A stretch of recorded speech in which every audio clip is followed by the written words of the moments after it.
ಜೊತೆಲಿ ನಡ್ಕೊಂಡು ಬರ್ತಿದ್ದಂತ ಸುರೇಶ್ ಆಡ್ತಾ ಮೂರ್ಛೆ ಬಂದು ಕೆಳಗಡೆ ಬಿದ್ದೋದ್ರು. BP ಚೆಕ್ ಮಾಡ್ತಾರೆ 190/113. Very danger. ಕೋಮಾಗ ಹೋಗ್ಬಿಟ್ರು, ಪ್ರಜ್ಞೆನೇ ಇಲ್ಲ.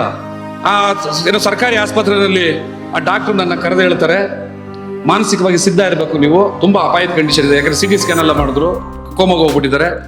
ಪ್ರಜ್ಞೆ ಯಾವಾಗ ಬರುತ್ತೋ ಹೇಳಕ್ಕಾಗಲ್ಲ. ಬಹುಶಃ ಅವರು ಡೆತ್ ಕೂಡ ಆಗ್ಬೋದು. ನೀವು ಮೆಂಟಲಿ ಪ್ರಿಪೇರ್ ಇರಬೇಕು, ಮತ್ತೆ ನೀವು ಗಾಬರಿ ಆಗ್ಬೇಡಿ, ಎಲ್ರಿಗೂ ಹೇಳಿ ಅನ್ನೋಂಥ ಮಾತ್ರ ನನ್ನೊಬ್ಬನ ಕರೆದು ಹೇಳ್ತಾವೆ. ಹಿಂಗಾಗಿರ್ಬೇಕು ಪರಿಸ್ಥಿತಿ. ನನಗೆ ನಡ್ಕೊಂಡು ಬರ್ತಾ ಇದ್ದೀವಿ, ಅವ್ರು ಕೋಮಾದಲ್ಲಿದ್ದಾರೆ, ICU ಇದ್ದಾರೆ. ಡಾಕ್ಟರ್ ನನ್ನ ಕರೆದು ಹೇಳ್ತಿದ್ದಾರೆ, ಬಹುಶಃ ತೀರ್ಕೊಳ್ಳಬಹುದು, ಹೇಳಕ್ಕಾಗಲ್ಲ. ಇಮ್ಮಿಡಿಯೇಟ್ ವಿಕ್ಟೋರಿಯಾಗೆ ತಗೊಂಡೋಗಕ್ಕಾಗತ್ತಾ ನೋಡಿ ಅಂತಾರೆ. ವಿಕ್ಟೋರಿಯಾಗೆ ತಗೊಂಡ್ಬರ್ಬೇಕಂದ್ರೆ ಅಲ್ಲಿಂದ ಕನಿಷ್ಠ ಪಕ್ಷ ಏನ್ ಆಂಬುಲೆನ್ಸ್ ಅಲ್ಲಿ ಹಾಕೋರು ಕೂಡ 1.5-2 ಅವರ್ ಆದ್ರೂ ಆಗ್ತದೆ. 1.5 ಅವರ್ ಆದ್ರೂ ಬೇಕೇ ಬೇಕು ಅಲ್ಲಿ ತಲುಪಬೇಕು ಅಂದ್ರೆ. 1.5 ಅವರ್ ಕ್ರೂಷಿಯಲ್ ಟೈಮ್. ಆ ಟೈಮಲ್ಲಿ ಟ್ರೀಟ್ಮೆಂಟ್ ಸಿಗಬೇಕು.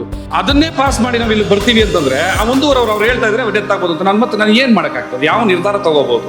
ಕೈ ಎತ್ತಿ ಸುಮ್ಮನೆ ಟ್ರೀಟ್ಮೆಂಟ್ ಶುರು ಮಾಡಿ. ಫಸ್ಟ್ ಬ್ಲಡ್ ರಿಪೋರ್ಟ್ಸ್ ಎಲ್ಲ ಬರಲಿ, ಆಮೇಲೆ ನೀವು ಹೇಳಿದ್ರೆ ಕರ್ಕೊಂಡು ಹೋಗ್ತೀನಿ ಅಂತ ನಾವು ಅವ್ರಿಗೊಂದು ಮಾತು ಕೊಟ್ವಿ, ನಾವೆಲ್ಲ ಸೇರ್ಕೊಂಡು. ಟ್ರೀಟ್ಮೆಂಟ್ ಶುರು ಮಾಡಿದ್ರು, ಏನ್ ಪವಾಡನೋ ಗೊತ್ತಿಲ್ಲ, ಅರ್ಧ ಕೂತ್ಕೊಂಡ್ಬಿಟ್ರು ಮುಂಚೆ. ಎಷ್ಟು ಸಂತೋಷ ಆಗಿರ್ಬೇಕು ನಮ್ಗೆ.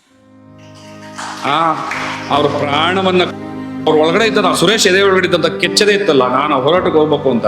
ಬಹುಶಃ ಆ ದೃಢವಾದ ಮನಸ್ಸೇ ಅವ್ರನ್ನ ಎಚ್ಚರ ಮಾಡ್ಬಿಡ್ತು. ಕೋಮದಿಂದ ಅರ್ಧ ಗಂಟೆಗೆ ವಾಪಸ್ ಬಂದು ಮತ್ತೆ ಒಂದ್ ದಿವಸ ರೆಸ್ಟ್ ತಗೊಳ್ಳಿ ಅಂತಂದ್ರೆ ರೆಸ್ಟ್ ತಗೋತಾ ಇಲ್ಲ. ನಾನು ಬರ್ಬೇಕು ಮತ್ತೆ ವಾಪಸ್ ಅಂತ.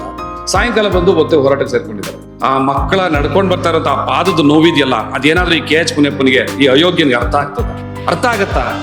ಈತನ ಮಗಳಿಗೆ ಏನೋ ಟಿಕೆಟ್ ಕೊಡಲ್ಲ ಅಂದ್ಬಿಟ್ರೆ ಸಾಕು, ರಾಜೀನಾಮೆ ಕೊಡ್ತೀನಿ.